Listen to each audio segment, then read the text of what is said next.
A global financial war has already started, and BRICS just fired the first real shot. Every major financial collapse looks obvious in hindsight, but before the panic, before the headlines, there are always silent warning signs. Deals made in private rooms, systems built in the shadows, and decisions that reshape the world before the public ever realizes what happened. Today, we uncover the hidden forces behind BRICS' financial rebellion, and how one global shift threatens the greatest economic power the U.S. has ever controlled. This isn't just a finance story. It's a story about power, secrecy, and the price every nation pays when the global system begins to crack. For decades, one question controlled the global economy. Can the United States be trusted as the banker of the world? Most countries answered yes, not because they wanted to, but because they had no other choice. The dollar dominated trade. U.S. banks dominated credit. SWIFT dominated payments. And the U.S. Treasury dominated sanctions. But then came a moment that changed everything. A moment that no superpower expected. A moment when dozens of countries, quietly, silently, began preparing a financial escape route. The BRICS revolt didn't begin with gold. It didn't begin with trade. It began with something far simpler: fear. Fear of dependency, fear of sanctions, fear of a system controlled by one nation. And once that fear took root, a rebellion began. Most people think SWIFT is a payment system. It isn't. SWIFT is a global surveillance and control network, disguised as messaging infrastructure. It doesn't move money. It moves the permission to move money. And whoever controls permission controls everything. Every bank transfer, every export deal, every oil contract, every international loan. For decades, SWIFT gave Washington something no empire ever had: global financial visibility and global financial veto power. That was fine when the world was stable. But stability ended the moment the U.S. froze $300 billion of Russian reserves. In one stroke, America made every nation ask, if they can freeze Russia, what could they do to us? That single act triggered the largest financial realignment in modern history. The collapse didn't begin with BRICS. It began with the West. The weaponization of the dollar through sanctions, asset freezes, and banking blacklists told the world something dangerous. The global reserve currency was no longer neutral. For Saudi Arabia, it was a warning. For Brazil, an opportunity. For India, a negotiation. For China, a blueprint. For Russia, a survival strategy. Countries stopped asking, is the dollar strong? They began asking, is the dollar safe? And the answer, for the first time since World War II, was no. China never wanted to destroy the dollar. That would be too messy, too fast, too dangerous. China chose the smarter path. Make SWIFT optional. Make the dollar optional. Make America optional. Enter CIPS, the cross-border interbank payment system. Built quietly, expanded silently, funded heavily, integrated globally. CIPS now connects 80-plus countries, 1,300-plus banks, Russia's SPFS, Middle Eastern central banks, African financial hubs, Belt and Road corridors, China's digital yuan pilots. But here's the part no headline talks about. CIPS isn't a competitor to SWIFT. It's a replacement path, a parallel rail, a shadow infrastructure, a financial escape hatch. And it grows every time the U.S. sanctions someone new. After the 2014 sanctions, Russia realized a brutal truth. A nuclear superpower was powerless against banking software. So Moscow built its own system, SPFS, System for Transfer of Financial Messages. Slow at first, clumsy, isolated. But after 2022, necessity turned into acceleration.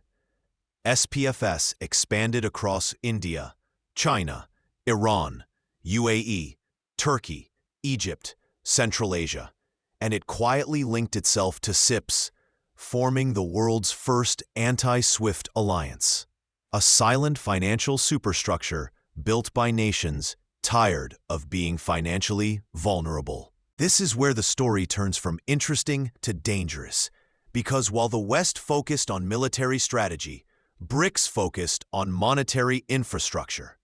They built yuan-ruble swap lines, rupee-dirham settlement corridors, yuan-rial oil payment channels, gold-backed trade pipes with Africa, BRICS bank settlement lines, M-Bridge CBDC corridors.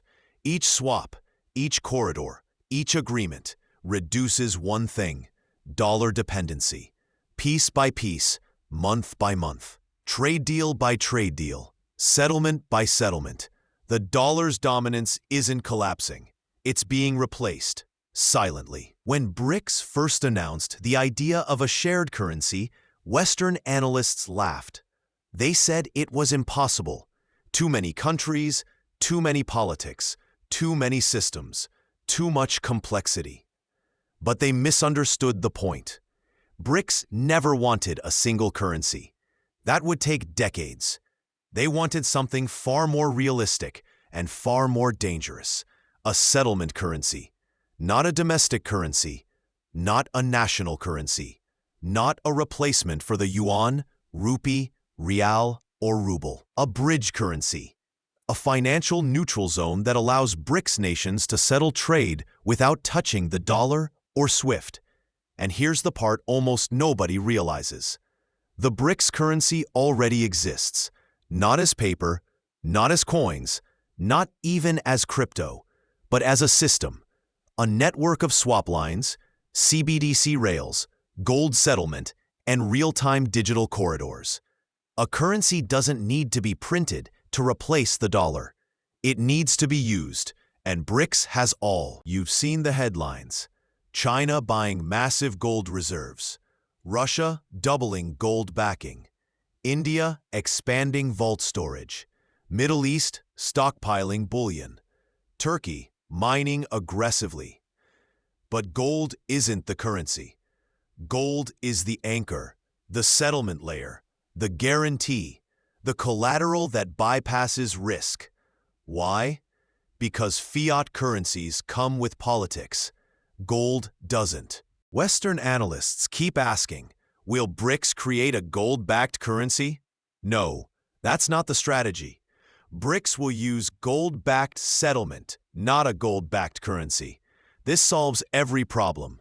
Countries keep their own currencies. Trade settles in digital units backed by gold. No dominance by any single nation. No dependency on U.S. treasuries. No vulnerability to freezes or sanctions. No dollar exposure.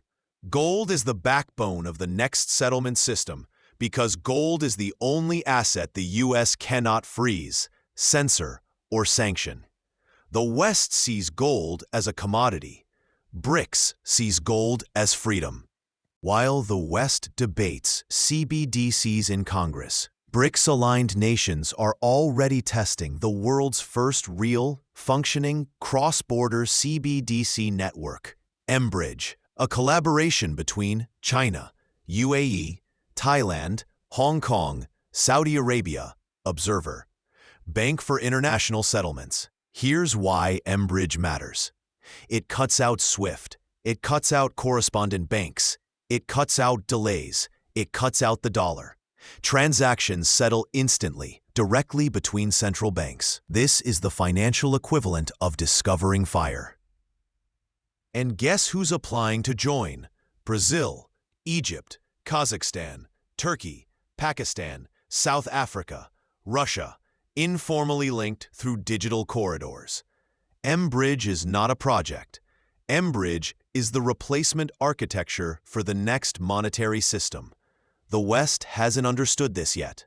BRICS has. The U.S. expected Russia to push for alternatives, expected China to push, expected Iran, expected Turkey, but the moment America never expected came in 2023 to 2024.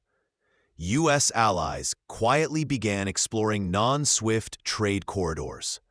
Saudi Arabia, UAE, India, Indonesia, Brazil, South Africa, Egypt. These aren't fringe countries. These are the world's fastest-growing economies and the backbone of global commodities. The West called it economic diversification. But let's call it what it is, a soft break from the dollar. And once allies break rank, the global financial order shifts permanently. Because the dollar doesn't fall when enemies abandon it. It falls when friends do. And that process has already begun. Everyone sees SWIFT as a fortress, secure, untouchable, the backbone of global finance. But SWIFT has a fatal weakness. It relies on correspondent banking, a system built for the 1970s. Every payment must crawl through a chain of U.S. banks, European banks, intermediaries, compliance hubs, regulators, messaging delays. This worked when the world was slow. Not today. BRICS alternatives don't just bypass SWIFT. They outperform it. Faster, cheaper, 24/7. No intermediaries, no political veto, no freezing risk, no surveillance oversight. The world won't abandon SWIFT because of ideology. It will abandon SWIFT because it's inferior. History has never favored slow systems. The U.S. still believes it can stop de-dollarization through sanctions, pressure, and threats. But the world has changed. Reason number one, the U.S. no longer controls global trade. China trades more with the world than the U.S. plus EU combined. Reason number two, energy is shifting to BRICS nations. Oil, gas, metals, minerals, these are BRICS heavy. Reason number three, technology is no longer Western exclusive. AI, chips, banking rails, CBDCs, China leads in many fields. Reason number four, countries learned from Russia's freeze. No nation will keep its reserves where they can be seized. Reason number five, digital systems move faster than geopolitics. By the time Washington reacts, the architecture is already built. Empires don't fall because of enemies. They fall because the system they built no longer fits the world they rule. Economists spent decades analyzing currencies, interest rates, debt cycles, trade flows. But they missed the most important shift of all. This isn't a monetary transition. It's an infrastructure transition. SWIFT versus BRICS is not dollar versus yuan. It's old rails versus new rails, slow settlement versus instant settlement, centralized control versus distributed routes, sanctions leverage versus sovereign autonomy, political risk versus technical efficiency. This isn't the fall of a currency. It's the rise of an alternative system. The dollar isn't collapsing. It's being bypassed. The U.S. isn't losing power. It's losing monopoly. And once a monopoly breaks, it never returns. Every global currency collapses the same way when energy stops trusting it. For decades, the U.S. dollar survived because oil survived it. The petrodollar wasn't just an agreement. It was the backbone of Western financial power. But now, Saudi Arabia sells oil in yuan. UAE sells oil in rupees and dirhams. Russia sells oil in rubles, yuan, and gold. Iran sells oil in barter and BRICS settlements. This isn't de-dollarization. This is something much more dangerous. De-dependence. Think of the dollar like a dam. Strong, massive, stable. But now dozens of tiny cracks spread across it. BRICS oil payments. Bilateral trade in local currencies. CIPS corridors. MBridge CBDC energy pilots. Gold settlement. Petro-yuan futures. African and Latin American non-dollar deals. One crack is nothing. 10 cracks are manageable. 100 cracks, the dam doesn't explode. It fails quietly, slowly, silently, irreversibly. Most people think BRICS is 5 countries. They're wrong. BRICS has already evolved into BRICS 2.0, a decentralized network of energy exporters, manufacturing giants, SWIFT-sanctioned nations, mineral-rich countries, rising economies, oil-dependent trade partners, digital currency adopters. Every nation joining BRICS brings something the West desperately needs. Saudi Arabia, oil; UAE, capital; Egypt, trade routes; Iran, energy and metals; Turkey, strategic geography; Ethiopia, population and resources; Argentina, pending, agriculture; Kazakhstan, uranium and gold; Nigeria, energy and demographics. This new bloc isn't 5 members. It's half the world's population and more than half its resources. But the most important part? BRICS 2.0 isn't just a group.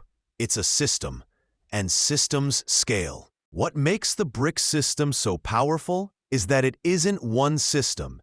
It's 5 interconnected systems. 1. Payment rails, CIPS, SPFS, mBridge, instant global settlement without SWIFT. 2. Currency web, dozens of bilateral swap lines linking Asia, Middle East, Africa, and Latin America. 3. Resource collateralization, oil, gas, gold, copper, lithium, grain, ports, pipelines. These aren't just resources, they're currency anchors. 4. Commodity exchanges outside Western control.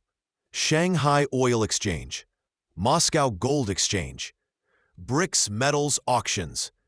Every new exchange reduces dollar demand. 5. Multilateral development finance, the BRICS Bank, the AIIB, the Silk Road Fund. Every loan issued in non-dollar format weakens the Treasury's global reach. Put these together, and you get a truth the West is not prepared for. This is the world's first real alternative to the dollar system. Not a fantasy, not a theory, not a future plan. A functioning, expanding architecture. Right now, the U.S. still believes it can preserve the dollar with interest rates, sanctions, and military alliances. But financial power doesn't collapse suddenly. It collapses when alternatives become more convenient. And here's what Washington refuses to admit. The U.S. dollar is no longer the fastest, no longer the cheapest, no longer the easiest, no longer the safest, no longer the only option. America hasn't lost power. America has lost monopoly. And no empire in history has ever survived the loss of monopoly. When SWIFT loses dominance, when the dollar becomes optional, when BRICS builds viable rails, the world enters a phase historians call a monetary reset. Not a collapse, a transition. But transitions are painful. They trigger capital flight, currency volatility, oil repricing, debt restructuring, sovereign defaults, inflation spikes, liquidity shortages, market instability. The U.S. will adjust. Europe will adjust. BRICS will rise. Emerging markets will realign. But for everyday people, this transition means one thing. When SWIFT loses dominance, when the dollar becomes optional, when BRICS builds viable rails, the world enters a phase historians call a monetary reset. Not a collapse, a transition. But transitions are painful. They trigger capital flight, currency volatility, oil repricing, debt restructuring, sovereign defaults, inflation spikes, liquidity shortages, market instability. The U.S. will adjust. Europe will adjust. BRICS will rise. Emerging markets will realign. But for everyday people, this transition means one thing. Your money buys less. Your savings are worth less. Your wages fall behind. Your financial security erodes. Not because of your choices, but because global systems are shifting in ways the public was never told. The US dollar shaped the world for 80 years, but nothing in history is permanent. Not empires, not currencies, not financial systems, not monopolies. And now, for the first time since World War II, the world is building something that exists outside American control.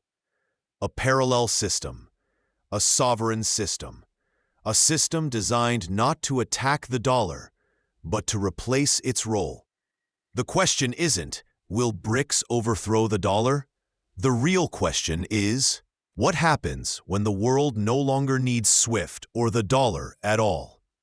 And that question will define the next century. Before you go, don't leave without subscribing.